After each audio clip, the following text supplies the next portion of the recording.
안녕하십니까.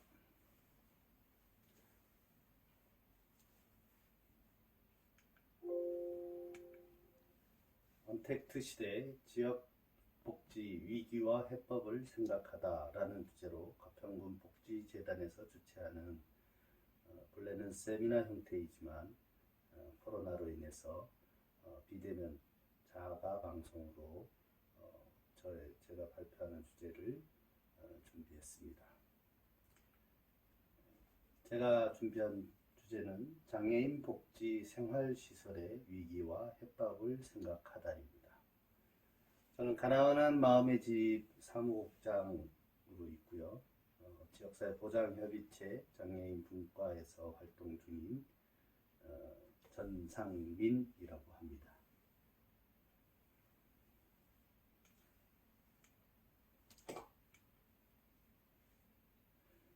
저는 먼저 그 속 비전이나 주제를 모두 함께하는 어울림 세상이라는 내용으로 준비를 했습니다. 요즘처럼 코로나가 심한 때에 어울림이라는 단어가 어울리지는 않지만 그래도 우리가 희망하는 것은 또 우리가 꿈꾸는 것은 포기하지 말아야 하기 때문에 그런 내용으로 구성을 해봤습니다. 먼저 잘 모르시거나 또 이해가 없으신 분들을 위해서 장애인 시설의 종류에 대해서 법령에 나와 있는 내용으로 설명드리고 다음 내용으로 넘어가겠습니다. 장애인 시설의 종류는 장애인 거주시설, 거주 공간을 활용하여 일반 가정에서 생활하기 어려운 장애인에게 일정 기간 동안 거주, 요양, 지원 등의 서비스를 제공하는 동시에 지역사회 생활을 지원하는 시설, 이렇게 되어 있습니다. 그리고 장애인 지역사회 재활시설, 장애인을 전문적으로 상담, 치료, 훈련하거나 장애인의 일상생활, 여가활동 및 사회 참여활동 등을 지원하는 시설로 저희가 흔히 보는 장애인 주간보호센터를 말하고 있습니다. 다음은 장애인 직업재활시설, 일반 작업 환경에서는 일하기 어려운 장애인이 특별히 준비된 작업 환경에서 직업 훈련을 받거나 직업 생활을 할 수 있도록 하는 시설로 저희 가평군에서도 지금 현재 준비 중인 장애인 보호 작업장이 있습니다. 그리고 장애인 의료재활시설, 장애인을 입원 또는 통원하게 하여 상담, 진단, 판정, 치료 등 의료재활 서비스를 제공하는 시설이 있습니다. 그리고 그 밖에 대통령령으로 정하는 시설, 제2호, 제1항 각 호에 따른 장애인 복지시설의 구체적인 종류와 사업 등에 관한 사항은 보건복지부령으로 정한다. 이렇게 나와 있습니다. 그리고 현재는 장애인 자립 지원과 관련된 사업들이 진행 중에 있고요. 또 2015년도에 제정된 발달장애인 지원법에 의해서 17개 지자체에서 현재 발달장애 센터를 운영 중에 있습니다. 그리고 현재 가평군에는 장애인 거주시설이 6개, 그리고 보호작업장은 준비 중에 있고 주간보호센터는 올 초에 장애인 복지관에서 운영을 시작했습니다.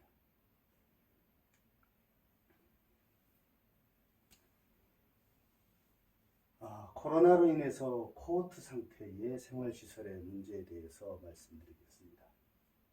첫 번째로 문화생활의 단절, 두 번째로 외부 프로그램이 중단되고 지역사회 연계 프로그램이 중단되었습니다.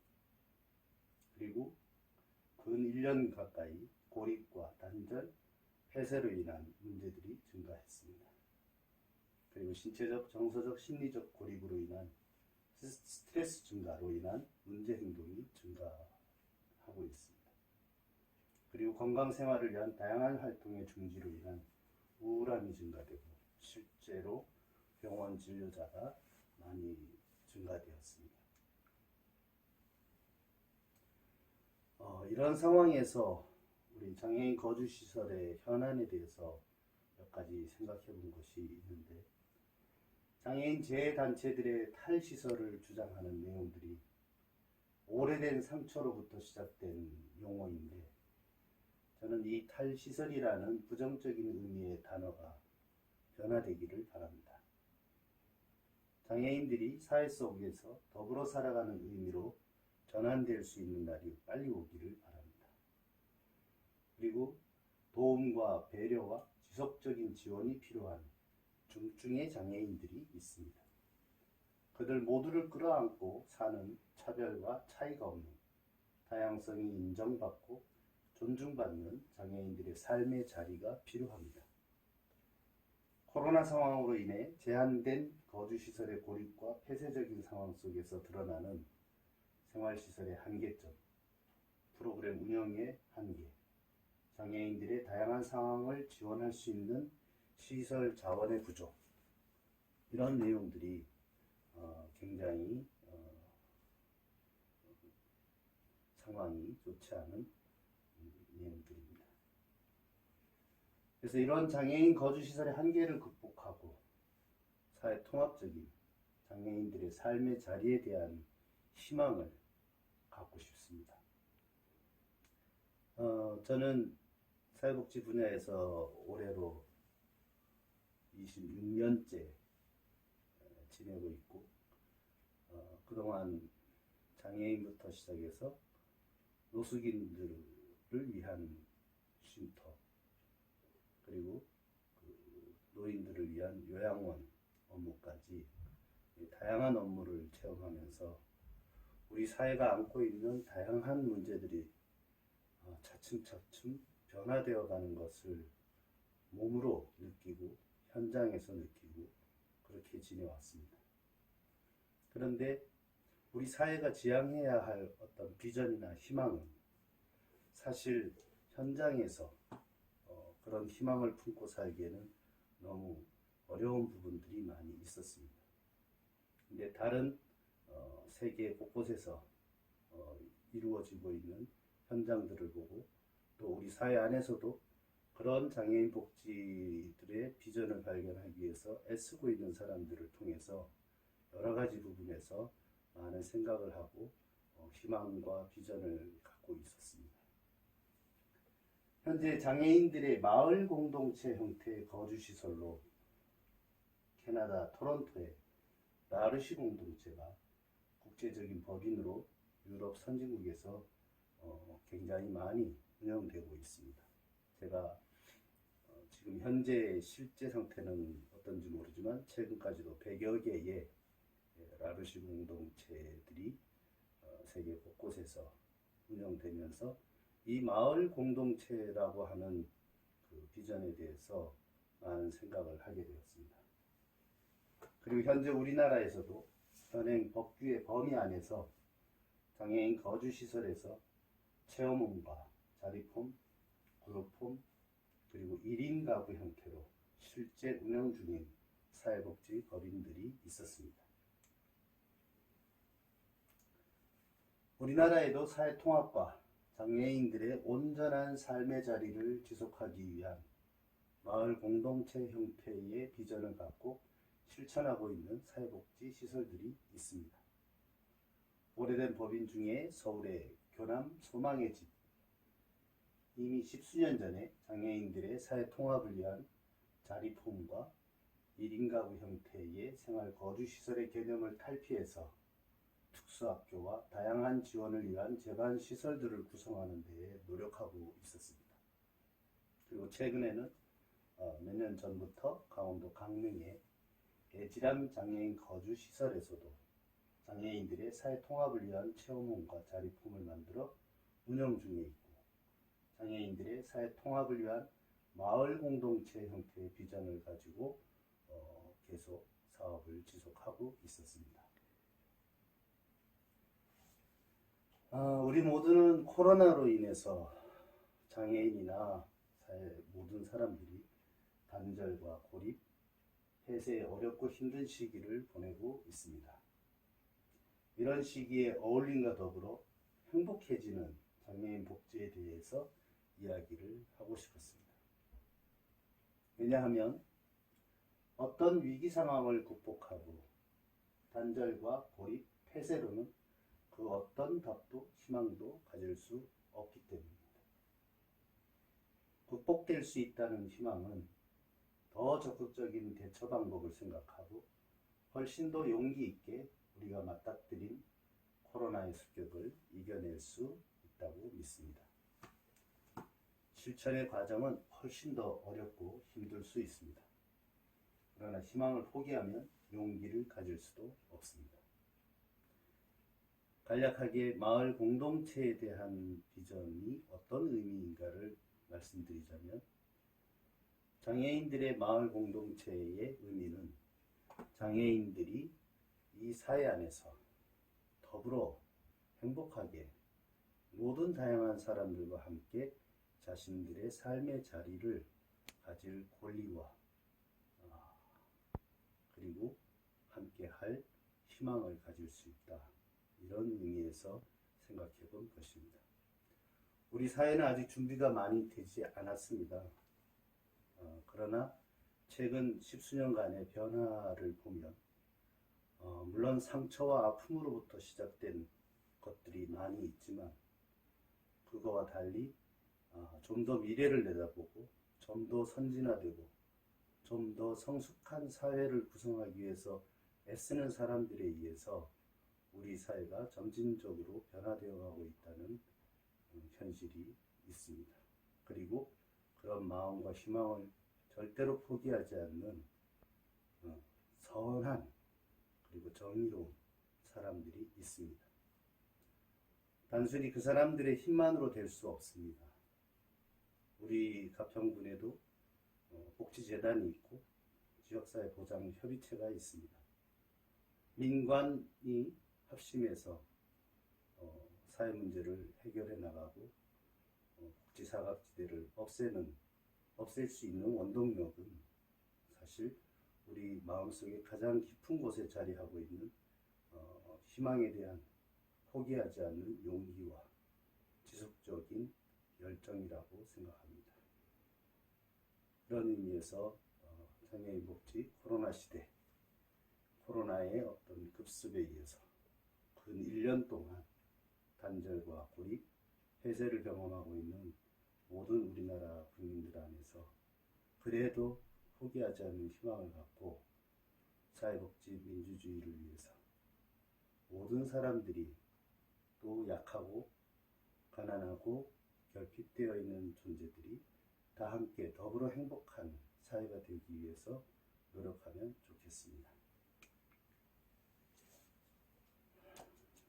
우리는 코로나로 인해 더 지혜롭고 현명하고 우리 사회가 이제 공동 운명체에 대한 인식이 더욱더 강화된 민주적이고 인격적인 지역사회를 이룰 것을 기대합니다. 부정적인 현실, 고통스러운 현실, 장애와 결핍이 주는 깨달음이 있습니다. 불편한 현실은 우리가 스스로 포기하지 않고 원한다면 삶에 대한 지혜와 삶에 대한 진정한 의미를 일깨워주는 스승이 되리라 믿습니다. 끝까지 시청해 주셔서 감사합니다. 안녕하십니까. 가평군 설악면에 있는 설악양기 노인요양원 김학문 원장입니다. 벌써 2020년도 12월의 끝자락입니다. 방송을 시청하신 모든 분들께 건강과 행운이 함께 하시기를 기원합니다. 또한 이러한 자리를 마련해 주신 김성기 가평군수님과 가평군 복지재단 관계자 여러분에게요 감사의 말씀을 드립니다. 제가 오늘 발표드릴 내용은 언택트 시대 장기 요양시설의 위기와 해법을 생각하다 라는 주제에 따라서 예방적 코호트 격리의 현장 적용에 따른 문제점과 대응 방안에 대하여 말씀드리도록 하겠습니다. 전국의 모든 요양시설에서는 예방적 코호트 격리라는 코로나19 사태에 따른 대응 지침이 시행되고 있는데 이 조치를 시행하는 데 따른 애로사항과 건의사항을 중심으로 말씀드리겠습니다. 우선 코로나 1단계가 발령되면 앞서 말씀드린 대로 모든 요양시설에서는 정부의 대응 지침에 따라 행동하게 됩니다. 바로 예방적 코호트 격리라는 조치입니다.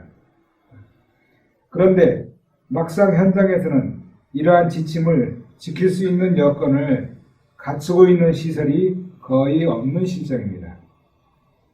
따라서 이러한 기회를 빌어서 예방적 코호트 격리 지침에 어떤 문제점이 있는지를 살펴보고 향후 효과적인 대응 방안에 대하여 말씀드리고자 합니다.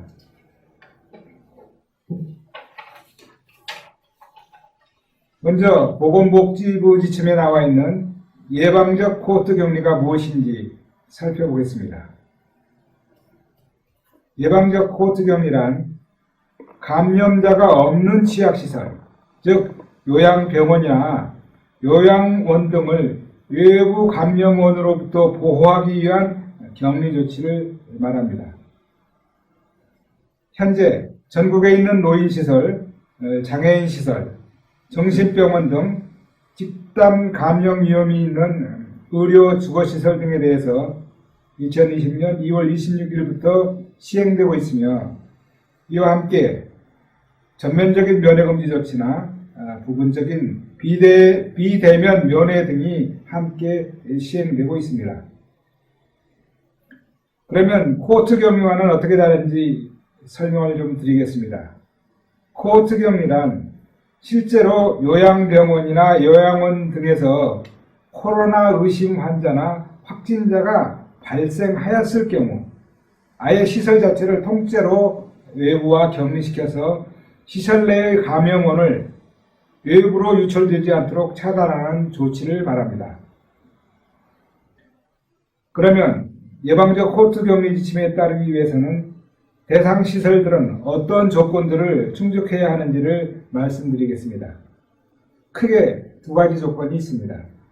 첫째, 근로기준법 등에 저촉되지 않는 범위 내에서 필수 인력 배치가 가능해야 하고, 둘째, 참여 종사자와 입소자 모두가 시설 내에 거주할 수 있는 거주시설을 갖추도록 하고 있습니다.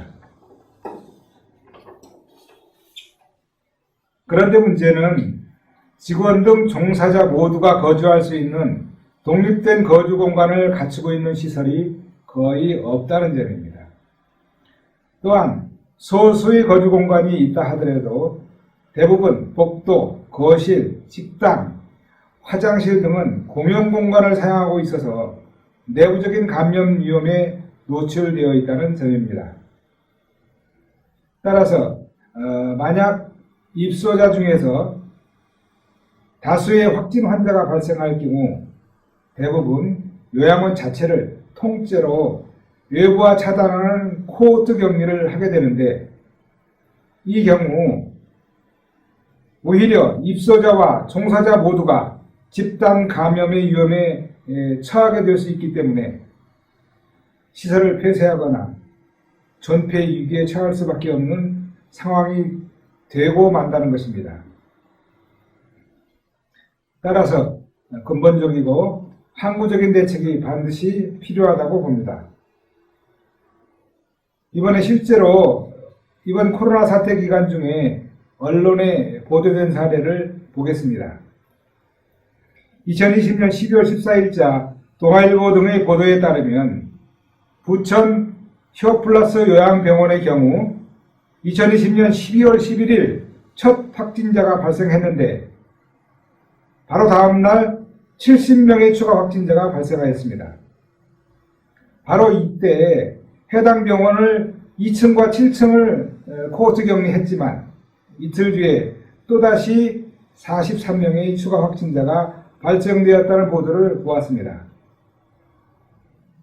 또한 전국적으로 예방적 코호트 격리가 시행되고 있음에도 불구하고 많은 요양병원과 요양원 등에서 집단 감염이 발생되고 있다는 점을 볼 때 앞서 말씀드린 바와 같이 독립된 격리공간 내지는 거주시설이 미비한 현행 시설 여건 때문에 예방적 코호트 격리 조치가 실효를 거두지 못하고 있다고 생각됩니다.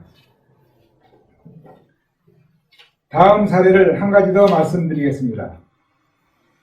2020년 12월 23일 SBS 뉴스 보도에 따르면 코호트 격리 중이던 부천 효플러스 요양병원의 확진자 중에서 입원 병상을 기다리던 20여 명의 환자가 사망했다는 보도를 보았습니다.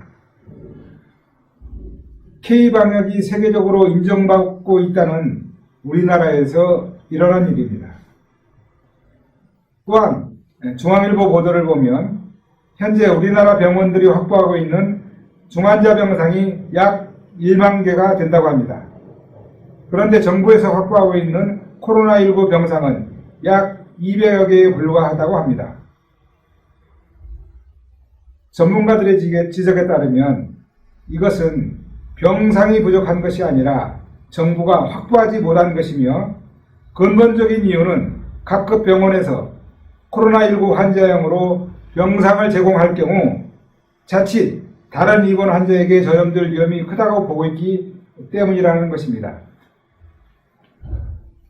이 두 가지 사례를 비춰볼 때 현행 코호트 격리 조치 역시 감염병의 외부 전파는 어느 정도 억제하는 효과가 있으나 감염병이 이미 발생한 시설의 경우에 있어서는 최악의 경우 자폭 수준의 대책이 되고 있다는 점에서 근본적이고 항구적인 대책이 요구된다고 하겠습니다.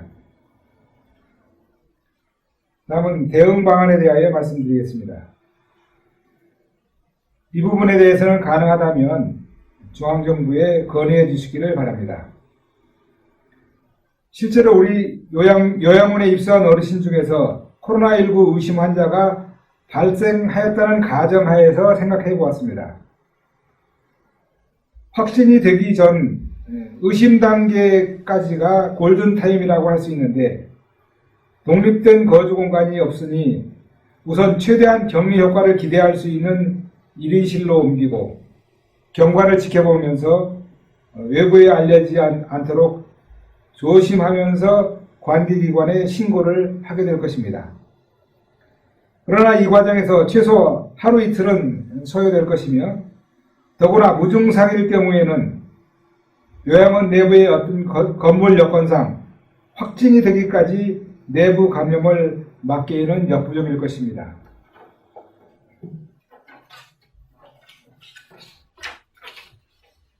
내부 직원에 의해서 어떤 어르신이 확진되었다면 어떻게 할까요? 검사 결과 음성인 어르신들만이라도 다른 요양원으로 옮겨야 할 텐데 다른 요양원에서는 선뜻 받아준다고 하겠습니까? 물론 빈자리가 없어서 다른 요양원으로 옮겨드릴 수 없을 수도 있을 것입니다. 아마도 최대한 자체적으로 격리 공간을 만들어서 배치하면서 수습을 해보려고 하겠지만 계속해서 확진자가 나오기 시작하면 요양원을 통째로 코호트 격리시키게 될 것이고 그렇게 된다면 어쩔 수 없이 시설을 폐쇄해야 되는 위기에 처하게 될 것입니다. 따라서 각자의 시설들이 예방적 코호트 격리 지침을 자체적으로 이행하기 위해서는 아래 사항과 같은 근본적인 대책을 강구할 필요가 있습니다. 첫째로 각 시설별로 독립된 격리 장소를 설치하도록 법적, 제도적 개선이 필요합니다. 이 경우 시설별로 정원의 10%의 범위 내에서 수용이 가능한 독립된 격리 장소를 확보하도록 하되 기존 시설의 경우 설치비 및 임대료 등을 국비 또는 지방비로 지원할 수 있도록 하고 신규 시설의 경우 허가 조건에 정원 외 인원을 인정하여 확보하도록 관계법령을 개정하는 게 필요합니다. 둘째, 이 조치와는 별도로 시군구 단위로 관내에 있는 펜션, 독립가옥 등을 확보하여 비상시 코호트 격리 장소로 지정하여 운영한다면 대도시 내 복합 건물 등에서 발생되는 초기 의심 환자나 자가 격리자를 위한 거주 공간으로 제공할 수 있을 것입니다. 이상으로 언택트 시대 장기 요양시설의 이기와 해법을 생각하다와 관련하여 예방적 코트 격리의 현장 적용에 따른 문제점과 대응 방안에 대한 발표를 마치겠습니다. 끝까지 경청해 주셔서 감사합니다. 안녕하십니까. 가평구 지역사회과정협의체 사무국장 이훈입니다. 이번 세미나 7번째 주제인 언택트 시대 지역사회보장 어떻게 할 것인가에 대해서 이야기해 보고자 합니다. 올해 1월 국내 최초 감염자가 발생된 이후 코로나19로 인해 우리 일상이 많이 바뀌었죠. 학교와 종교시설이 멈췄고 공공장소에도 들어갈 수 없게 되었고 마스크 착용도 의무화되었습니다. 특히나 지역사회 최일선에서 사회복지 서비스를 제공하던 또 사회복지 관련 시설이나 기관이 휴관함에 따라서 지역사회 내 취약계층인 노인이나 장애인, 영유아와 같은 돌봄 대상자들이 아주 큰 어려움을 겪고 있습니다. 가평관 내 사회복지 관련 시설 134곳 중 대부분이 서비스 감소 및 중단을 경험했다고 합니다.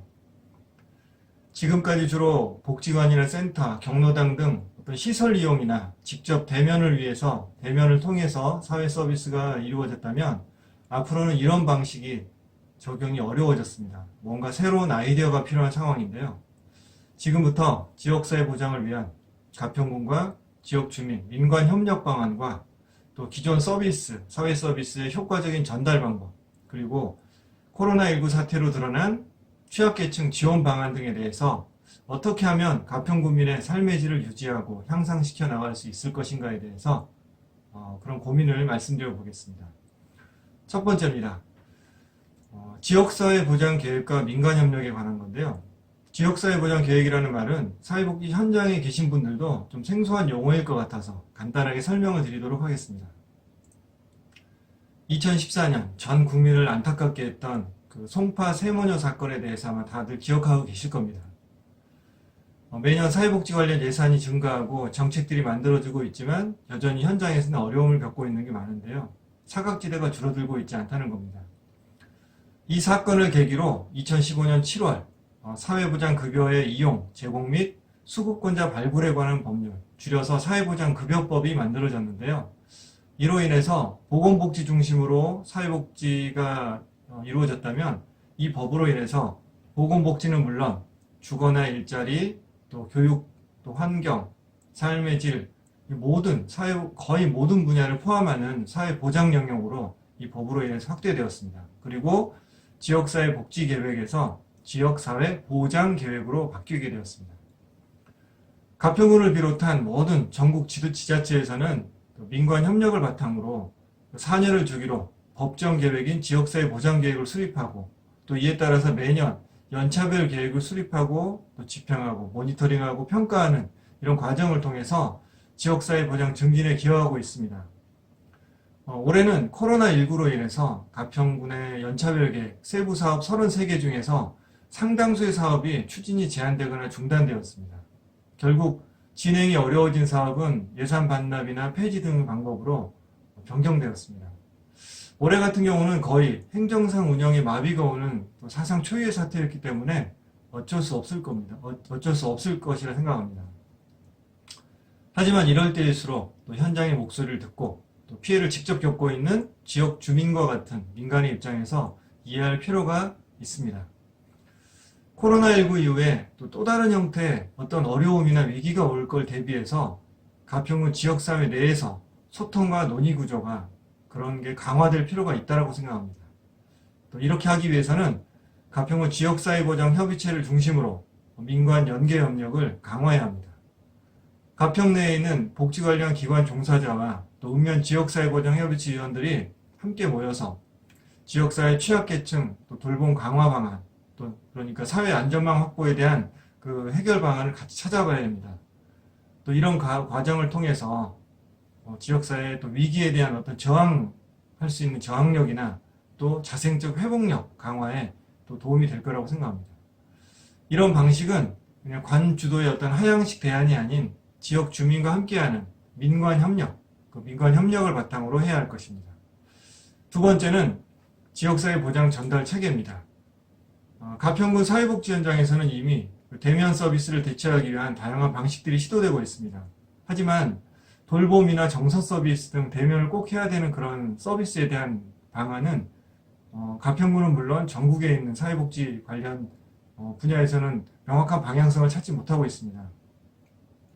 또 현장에서 적용 가능한 새로운 방안, 또 이런 전달체계 전환을 위한 노력이 정말 필요한 시점이고, 가평군에서는 이러한 전달체계 전환을 위한 지원을 아끼지 않아야 할 것입니다.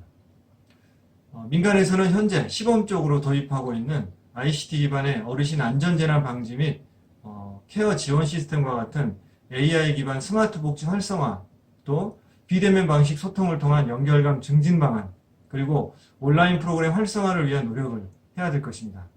또 기존의 관리 시스템 변화에 대한 또 원활한 운영할 수 있는 이런 역량도 강화해야 합니다.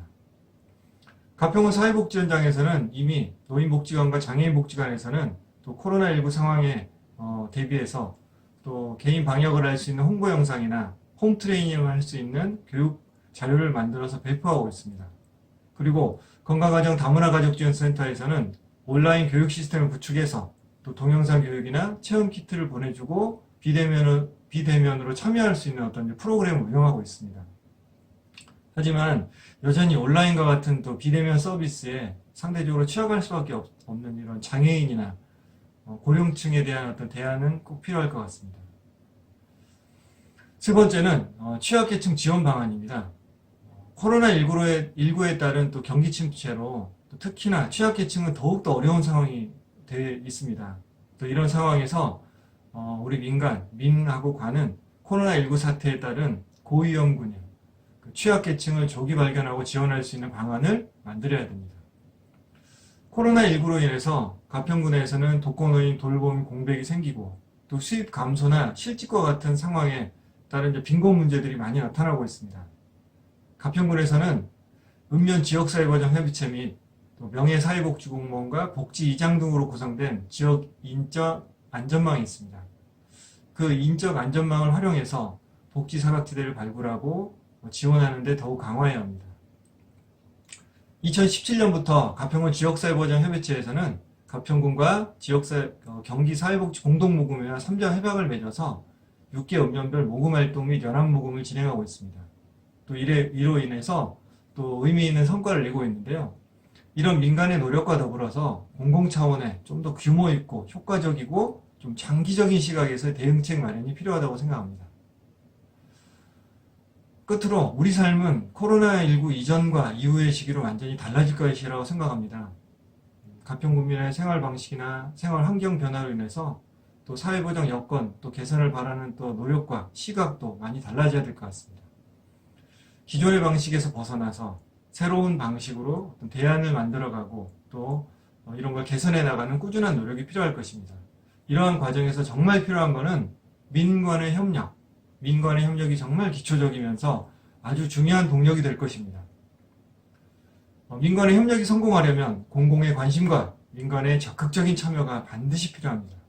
또 이를 위해서 복지대학이라든지 주민공청회, 또 읍면 마을복지계획 수립을 통해서 민간의 역량을 강화하고 이런 과정을 통해서 지역 역량이 쌓이게 되면 지역 실정에 맞는 또 정말 실질적이고 지속적인 성과를 낼 수 있을 것이라 생각합니다. 부족한 제 의견을 드려주셔서 감사합니다.